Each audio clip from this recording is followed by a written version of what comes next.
For over 100 years, battles have raged in the air for command of the skies. If you don't have air supremacy, you're in trouble. Since its earliest beginnings in World War I, the airplane is the supreme weapon of the armed forces. This was a real battle for civilization, for humanity. It revolutionized battle and changed the ways war was fought and won. The F-117 has obviously changed how we design aircraft and air campaigns. War drove innovation in the skies. What we hear from the Air Force is when the F-35 wasn't there, all others died. When F-35 was there, they reigned supreme. Aircraft bred a new kind of hero. The fate of entire nations depended on the bravery of a handful of men.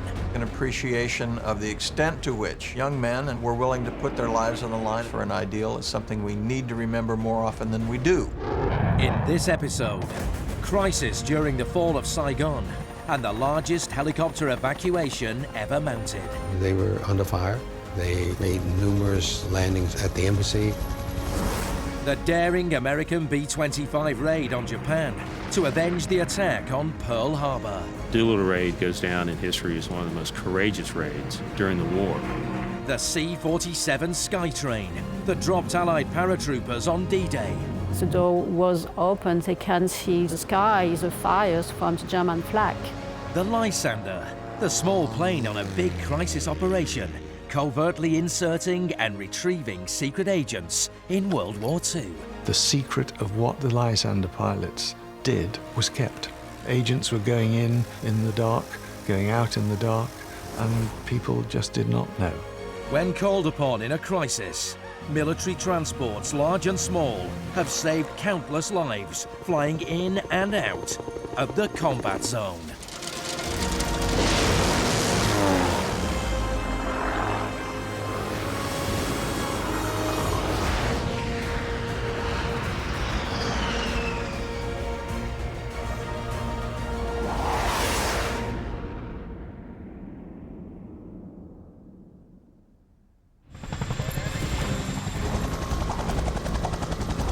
Whether it's airdropping combatants, inserting secret agents, or evacuating personnel, there's a military plane ready in a crisis to transport troops out of harm's way. One of the most famous rescue missions in combat history was the mass evacuation from Vietnam that occurred in April 1975. That's when thousands of American service personnel and South Vietnamese citizens were recovered from the US Embassy and its compounds. During the fall of Saigon, the situation was changing almost by the hour. So it was very necessary to get in quickly, lift people off, lift people out to the sea, and then come back for more. The crisis operation marked the end of America's involvement in a war that had begun in 1950. The conflict began as a bid to help France hold on to their Southeast Asian colony. The military transport chosen to get the task done? Dozens of US-built helicopters. They worked very well in Vietnam. We lost the war or didn't win the war, however you want to cast it. But in that particular environment, they worked very well.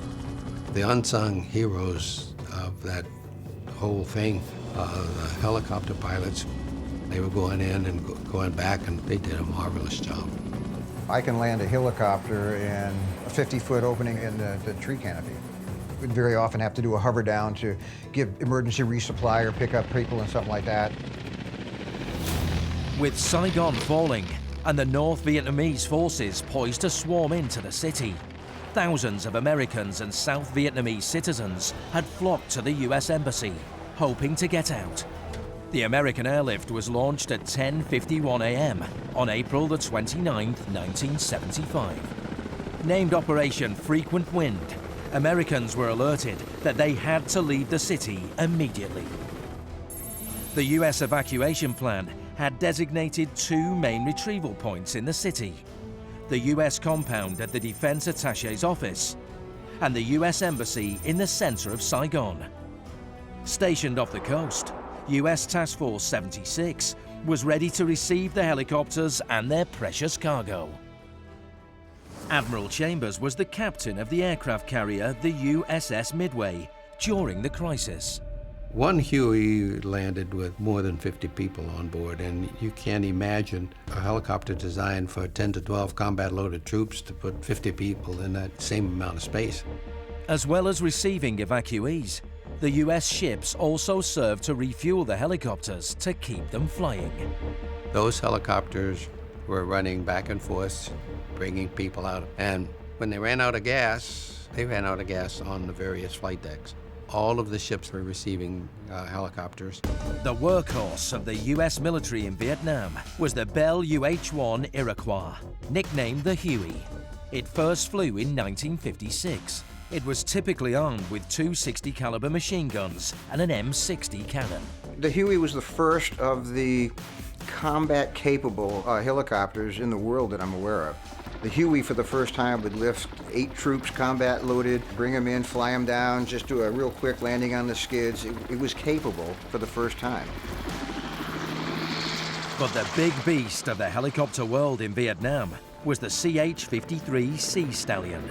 Built by Sikorsky Aircraft, the heavy-lift helicopter was introduced in 1966.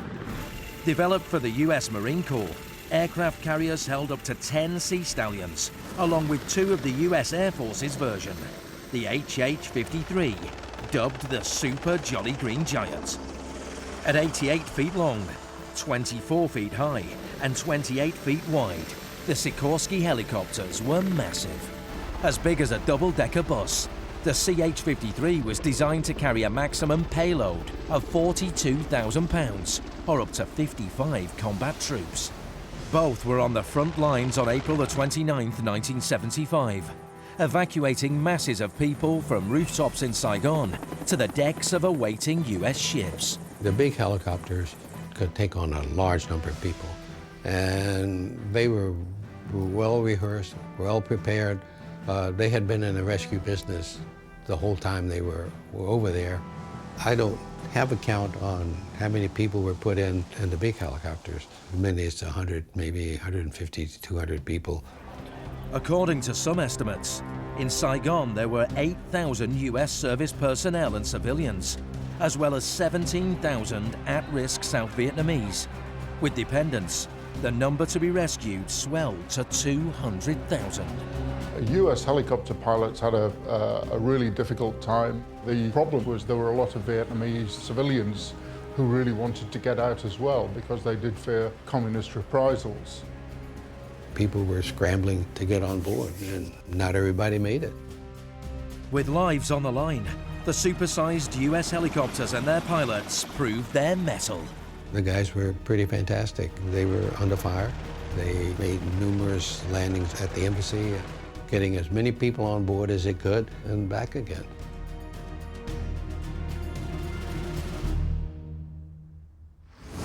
In the middle of the crisis, a surprise for Captain Chambers. A small Cessna bird dog had begun circling the USS Midway. We all tried to see who was in the airplane. We could make out somebody sitting behind him holding a small child or baby in hand. After he circled the ship several times, the 4th time he dropped a note on board. I think it was wrapped around his pistol. And when we saw his note, we realized that there were 7 souls on board. Low on fuel, time was running out for the 7 people on board the Cessna. The US captain knew that if they couldn't land on deck, crash landing in the sea would be their only option. With the safety of his crew paramount, Captain Chambers had a huge decision to make. With hundreds of people and equipment that I had on board, I was afraid that there was going to be a fire and it was really going to be catastrophic. So I made the decision that we were going to give them an opportunity to land. But there was a problem. There was no room, even for a tiny Cessna to land. The deck was really clobbered. We had a number of Hueys and HH-53s. They were airborne, running back and forth between Saigon, so they were not the problem. The problem was a number of Hueys belonging to CIA, Vietnamese Air Force, and US Army. To make room on deck, Captain Chambers made a fateful decision. He decided to push some of the helicopters on deck overboard. I told the air boss, who was the guy that mans the control tower, that we were going to make a ready deck, and he had a few bad choice words to me, asked me what the hell was I doing, and I assured him that I had not lost my mind, that I fully intended for him to push him over the side. So the air boss had essentially a 3,000-man working party to help him clear the flight deck.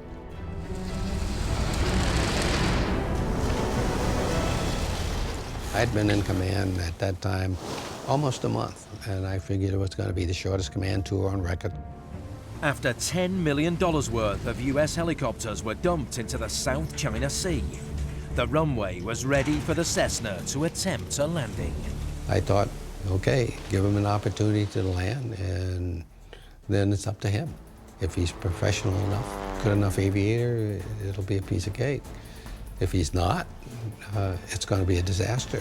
The fate of Captain Chambers and his crew now hung on the slim hope that the mystery pilot of the small plane had enough skill to land on the rolling deck of their aircraft carrier.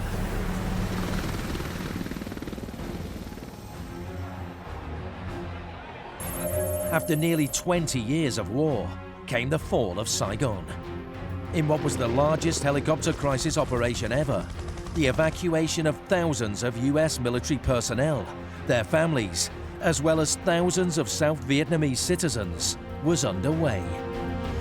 Helicopters were being loaded way beyond their capacity just to take people out of a very dangerous situation and then get back to carriers.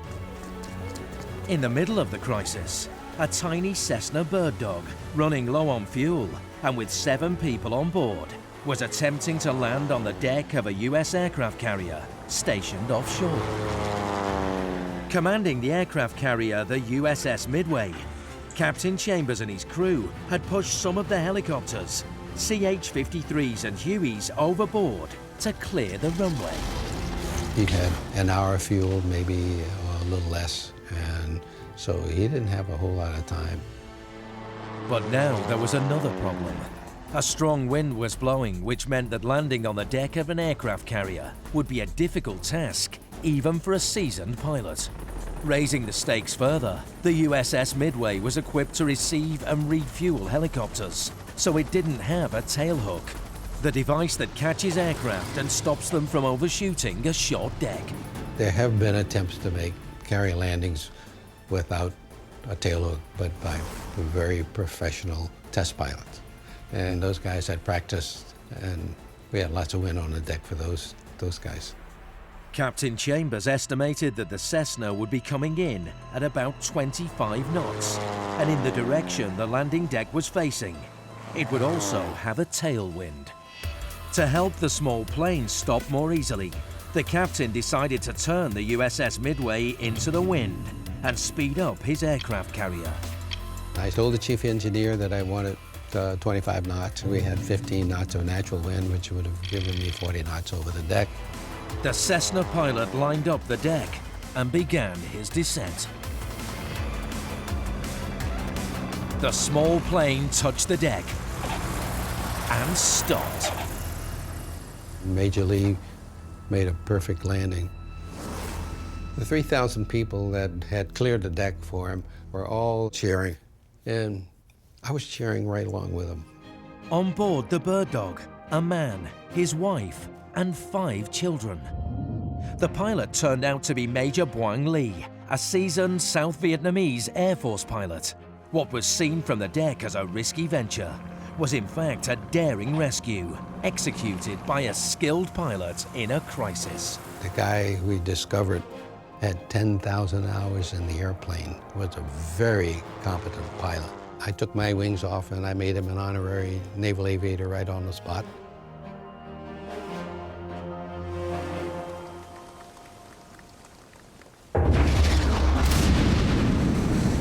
In the face of defeat, America withdrew completely in 1975. More than 7,000 people were airlifted out of Saigon that day, in what was the largest helicopter evacuation in history. Being able to adapt to a crisis in combat and employ the right plane for the task were lessons learned most emphatically in World War II. Whether it was airdropping troops or missions to strike strategic targets, a combat plane was quickly built or adapted to get the task done.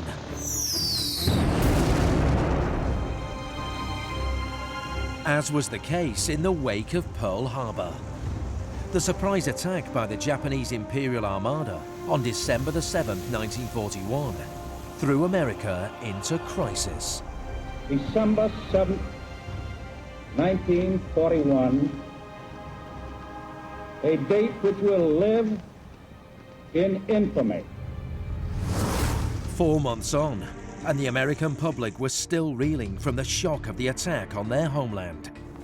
To restore faith in the US military and its ability to fight, President Franklin Delano Roosevelt came up with a daring plan to strike back and bomb Tokyo and 5 other Japanese cities. It involved modifying an existing US bomber to fly further than ever before, bombing its targets in Japan, and then ferrying its crews to friendly fields in China. The dangerous mission would come to be known as the Doolittle Raid. The American public was still angry over Pearl Harbor. Nothing much had happened for us to respond. Dropping bombs on Japan itself would do a lot to bolster morale at home. The US bomber chosen for the task was the B-25 Mitchell. But with no aircraft yet able to cross vast oceans and with no airbase close enough to fly there, some ingenuity was required. The plan involved getting as many B-25s on an aircraft carrier, sailing close to Japan as possible, taking off, bombing Tokyo, continuing on to China. They were supposed to land, refuel, then fly on to western China, to Chongqing, and those planes were for the American forces to fight Japan.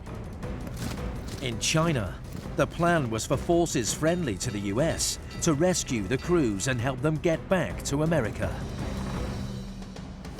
First flown in 1940, the North American Aviation B-25 Mitchell, chosen for the mission, measured 59 feet long and 67 feet wide. It had a top speed of 272 miles an hour and an impressive range of 1,350 miles. B-25 is one of my favorite airplanes to fly. It's very responsive, has a lot of power, and it's almost like a big fighter. It's very maneuverable, very fast. It's got those 2 big 2600 radials, 1,700 horsepower, and they're sitting there idling and making all kinds of racket as you taxi in.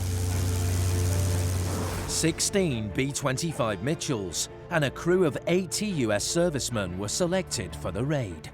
Leading them was Lieutenant Colonel James Jimmy Doolittle. At the time, he was famous for his aeronautical feats. General Doolittle was a superstar, and he was all over the papers because of air races in the 20s. Cindy Charles' father, Richard E. Cole, was one of the Doolittle raiders and had a special seat on the mission. My father was lucky enough to be General Doolittle's co-pilot on the first aircraft off the carrier. He was on the plane with General Doolittle. Doolittle was very careful in the selection of people. He didn't just take what he could get, but at the same time, it was the beginning of the war, and the odds of anybody having much experience at all was almost zero.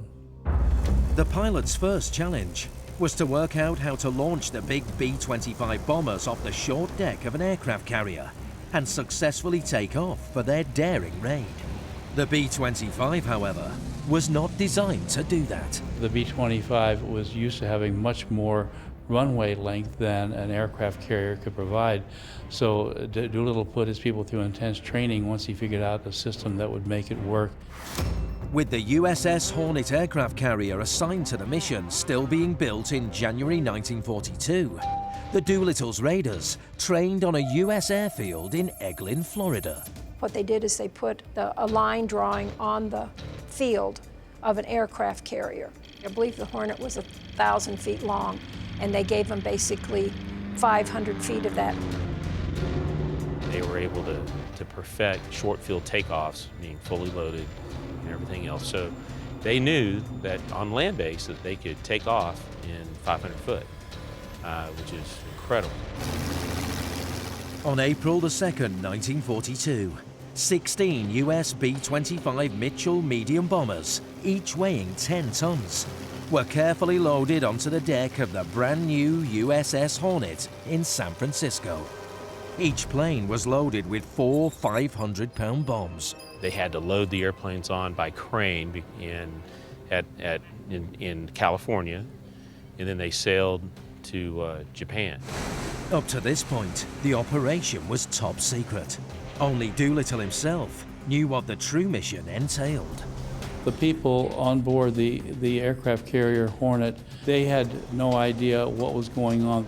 The crews of Doolittle's raiders had no idea what their destination was going to be or what they were going to do until they were already underway.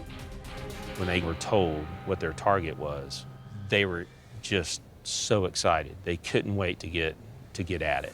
The raiders never considered it a suicide mission. That's something that journalists and novelists and people have tagged it over the years.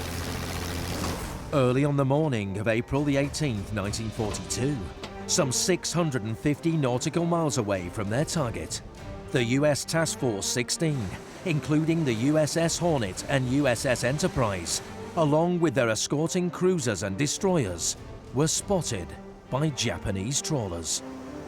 Doolittle had no choice but to launch early, 170 miles further away than planned. At 8 a.m., the Doolittle raiders took to the skies. Showing his leadership, Doolittle insisted that he be the first plane out to prove they could do it, and he led them on the way. The odds weren't good, but they went ahead and did it. On the line for Lieutenant Colonel Doolittle was the fate of his 16 B-25s, his crew, and the outcome of a bold mission designed to relieve the crisis of confidence back home, and at the same time, shake the resolve of the Japanese Empire. 16 American B-25 bombers and a crew of 80 were on course for a special mission to strike targets in Tokyo and in 5 other Japanese cities. At the time, America was suffering from a crisis of confidence, spurred by the stunning attack on Pearl Harbor 6 months earlier. The daring bombing raid was designed to boost morale back home. But all didn't go according to plan. Having been sighted by a Japanese trawler 650 miles off the coast of Japan, the raiders had to launch early. That meant they now had to fly 170 miles further to reach their targets. They hoped to get much closer to the Japanese home islands before launching, and once they were spotted, they realized they had to take off immediately. That meant they knew as soon as they left that they were going to have a very hard time making it to their rendezvous points in China. The problem was that the friendly airfields in China were over 1,000 miles away. And according to their pre-flight fuel calculations, reaching them was now beyond their range. Their hopes rested on the modifications made to the B-25 Mitchells before they took off. The biggest things they did was lighten the load, increase the fuel capacity as much as they possibly could with the additional tanks. After 6 hours of flying and in strike groups of 2s and 3s, the raiders finally reached Japan. At 12:15 p.m., Doolittle's B-25 climbed to 1,500 feet. Once over the drop zone, his crew released their payload. In all, the American raiders hit military targets in 5 Japanese cities, including Tokyo. Only one of the 16 US bombers failed to make the drop. The rest hit their targets. They did successfully bomb the industrial areas, and every one of them dropped their entire load of bombs. But the anticipated damage to Japan was not that great. The bomb loads were not that great, but the psychological damage was significant. The Japanese people believed, of course, that their island was protected by the divine wind they called kamikaze in Japanese. And with that, they believed it was impossible that Japan could be attacked at all. With their primary mission complete, the Doolittle raiders and their 16 modified B-25s now headed to China.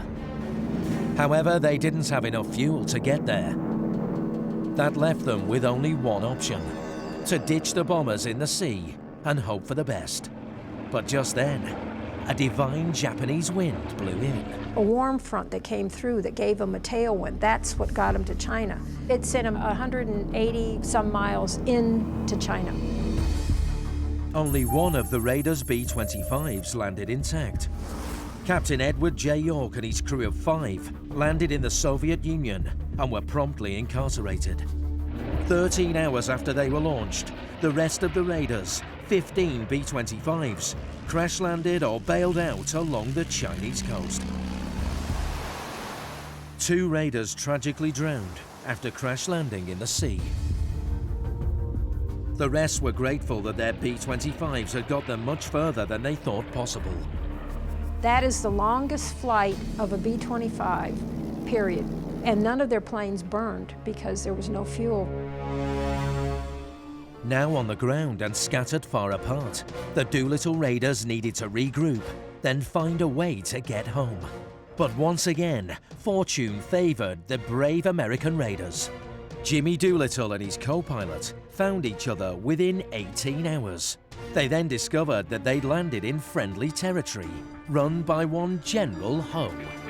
China was broken down into what they call guerrilla units. So they had basically, they were generals, but they were generals of their own territory. And General Doolittle landed in a very wealthy general's territory. This well-connected general had a telephone.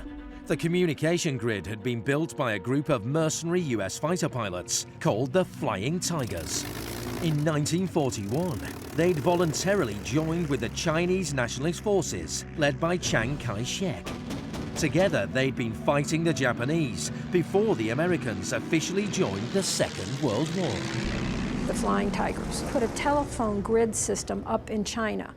And so when a flyer went down, the peasants or anybody could go to a phone and call in and say, he's close to this, and they could come and pick him up, opposed to the Japanese getting him. 6 days later, all of Doolittle's 69 surviving raiders had been found. They then all began making their way west to the pre-designated rendezvous point in Chongqing province. It takes them probably about 2 weeks to work their way across China. And then the American forces were able to fly a C-47 in there and picked up 3 different groups of raiders. For a nation still reeling from the devastating strike at Pearl Harbor, the success of the daring operation, along with the welcome news that most of the American raiders survived, was a much-needed tonic. Their leader, Lieutenant Colonel James H. Doolittle, was an instant U.S. war hero. As soon as he got to Chongqing, they whisked him back to the United States, and Roosevelt gives him the Medal of Honor. The American raiders had been rescued and returned to the U.S. to fight another day in a modified Douglas C-47 Skytrain. General Dwight Eisenhower, later our president, called the C-47 one of the most important weapons of World War II. With the Germans overrunning much of Western Europe by June 1944, the Allies were in a monumental crisis that had them facing defeat in World War II. The Allies planned on striking back by invading German-occupied France. The date chosen to turn the tide of war was June the 6th, 1944, or D-Day. The airplane chosen to spearhead Operation Overlord, the largest invasion the modern world had ever seen, was the C-47. The cargo hauler was huge. It measured 63 feet long and had a wingspan of 95 feet. When reconfigured, it was deemed the perfect plane to ferry masses of troops into battle. The C-47 is a cargo aircraft. It grew out of a passenger plane designed by Douglas Aircraft back in the mid-30s. They were modified and pressed into service for the war. The C-47 could carry up to 28 fully equipped paratroopers. When they got to the drop zone area, they hooked up right here to this overhead cable, and then they marched down single file, and when they got to the door, they actually went right out of the aircraft, and this static line pulled their parachute open. By midnight on the eve of D-Day, over 1,000 C-47s had taken off en masse from airfields across southern England. The Skytrains formed huge V formations as they flew to their drop zones in Normandy, France. These aircraft dropped about 50,000 troops during the whole Normandy invasion, which is a substantial number of combat troops. The Allied paratroopers were to prepare the ground for the 160,000 troops due to land on the beaches along the French coast. They were tasked with protecting the western flank of the invasion force. The missions of the 82nd Airborne was to seize the town of Sainte-Marie-Église and prevent a counterattack from the west. 101st Airborne, their mission was to take out artillery guns overlooking Utah Beach and to secure the beach exits. But jumping with a parachute often meant troops would be spread over a large area. For crisis operations that required a large concentration of troops to be dropped more precisely on a target area, gliders were towed into the combat zone by C-47s.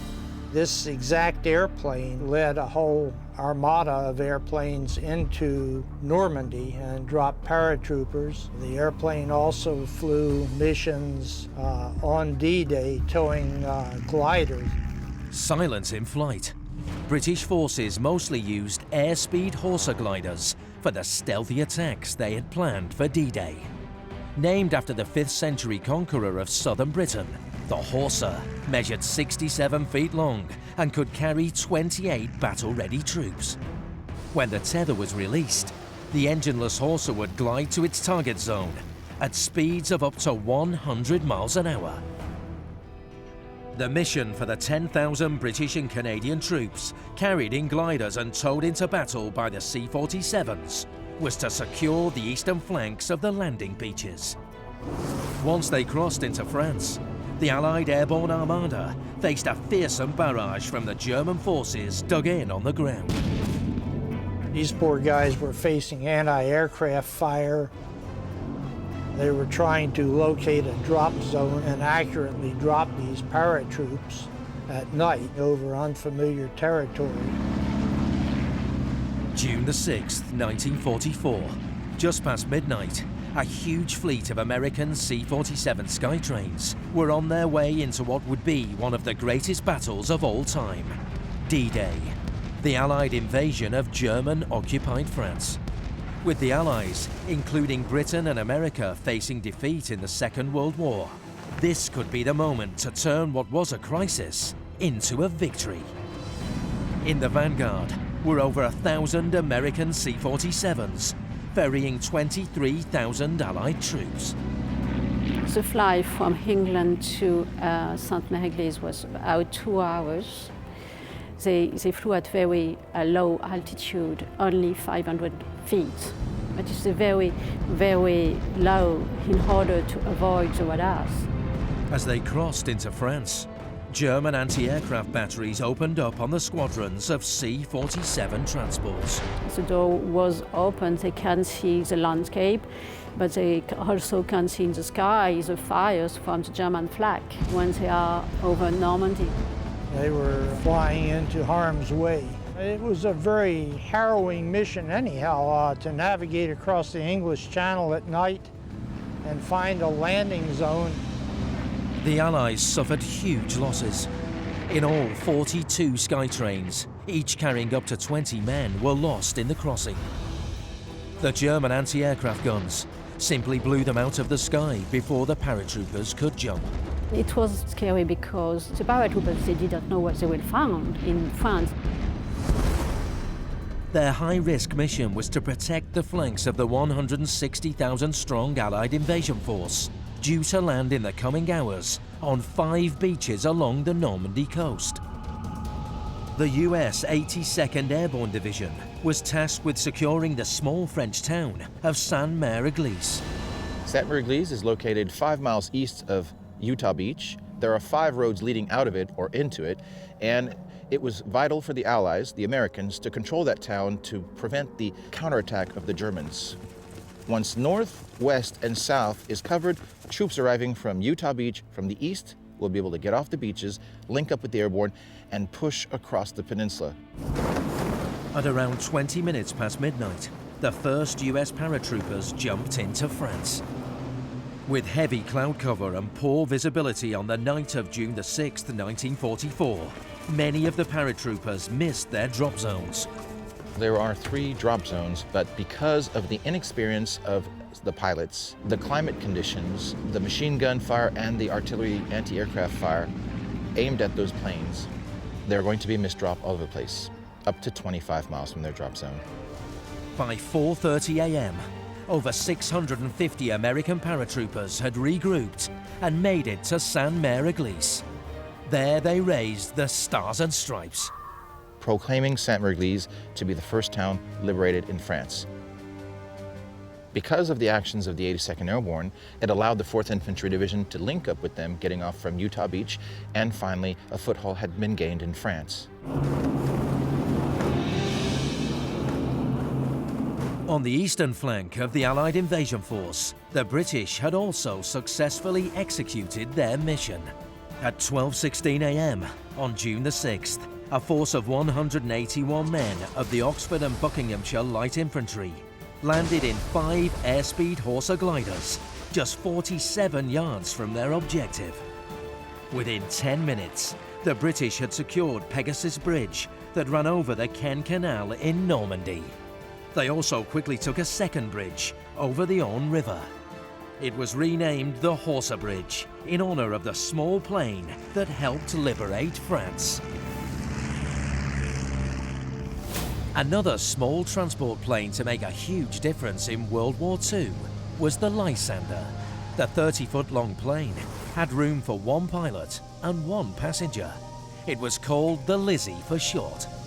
It was built by Westlands.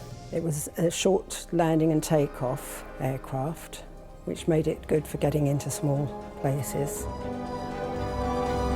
It was used for reconnaissance, and then latterly it was used for taking SOE agents, mainly to France. The SOE, or Special Operations Executive, was an elite squad formed to spy and sow chaos behind enemy lines. It was the brainchild of British Prime Minister Winston Churchill. His final edict to them was to go and set Europe ablaze. And the idea was that they could be experts at sabotage, at forming groups in France that would effectively collect intelligence, conduct espionage, and then pass that information back through SOE agents. The Lysander played an enormous part in the success of the SOE. The Lysander was specially modified for its covert mission. The Mark III had an extra fuel or belly tank added to extend the Lizzie's range from 600 miles to about 1,000 miles. The armaments were removed, and that freed enough space for an extra passenger and a large sliding door to ease entry and exit for agents. To that end, they modified the Lysander to have a little ladder fixed to the outside of the aircraft. It just enabled them to climb up a little ladder rather than the conventional way of kind of hoisting themselves in. To fly the clandestine Lysander operations, 161st Squadron was formed at RAF Tangmere in southern England. The headquarters of number 161 Squadron was set up in a lovely old cottage here in Tangmere village, and for the whole duration of the war, the secret of what went on in that cottage and what the Lysander pilots did was kept. For the whole of that time, agents were going in the dark, going out in the dark, and people just did not know. To help camouflage it in flight, the Lizzies were given a matte black undercarriage. Launched from its bases at RAF Tangmere in full moonlight, the pilots of 161st Squadron flew to secret landing strips in the fields of southern France. You navigated your way to your final target, your landing place, by picking out major features, rivers, lakes, major roads, and they stood out on a moonlit night. Under the cover of darkness, French resistance fighters would hastily prepare a makeshift runway. At which point the 4 or maybe 5 lamps that are laid out in an L shape will be switched on, so the pilot can now see this L. And he had to fly up the long arm of the L. He lands as close as he can to the very first light. They would keep the engines running, and the passengers that they brought in would unload their baggage and go, and as they were unloading, the agents that the pilot was taking back to England would be coming across the field to get in. With the Germans patrolling the French countryside, the Lysander pilots did not want to be on the ground for long. They could be in and out in 5 minutes, which is pretty good, really. One of the Lysander's most celebrated flyers was a former RAF Spitfire pilot, James McCairn. James McCairn was a very special man. He is what I would call a real boy's own hero. He flew everything that was dangerous and flew them all very well. He was the most successful of all of the 161 squadron pilots. Mac did 35 successful operations into France. During the 2 years, he was awarded the Distinguished Flying Cross 3 times. Even though the Lizzie was tiny, in a crisis, the pilots would pack the plane. They took 4 people once in there.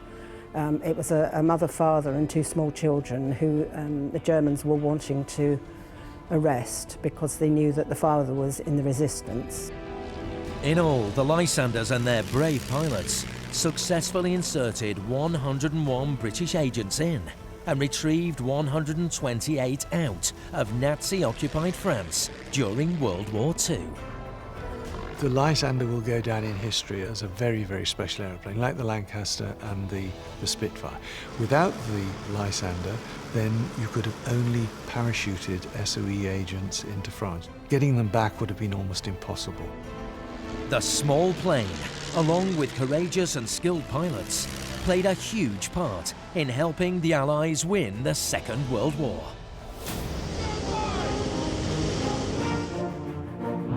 In all the major conflicts of the modern age, whether it's to insert and retrieve secret agents, transport troops, or to rescue evacuees, there have been some very special aircraft ready and able to risk it all and fly into harm's way in a crisis.